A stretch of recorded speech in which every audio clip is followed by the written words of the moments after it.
With the 2026 Stability Law, Friuli Venezia Giulia renews funding for its disability information centers, strengthening guidance and support services for people with disabilities and non-self-sufficient citizens across the region. La disabilità è una cronicità che tu ti porti dietro tutta la vita.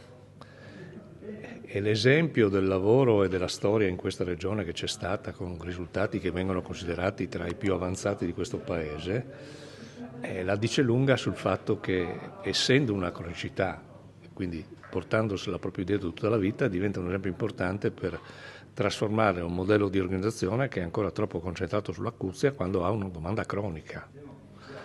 Il bisogno di salute si risolve con una catena che non ha degli anelli che a un certo punto si fermano, si spezzano e vengono riattaccati. La catena della risposta di salute è tutta intera e quindi l'effetto che si produce nei modelli di organizzazione dall'intervento chirurgico fino all'elemento più semplice della cronicità, che aumenta in una società che ha esiti di vita fortunatamente molto più lunghi, è tutto un aspetto molto concatenato, dove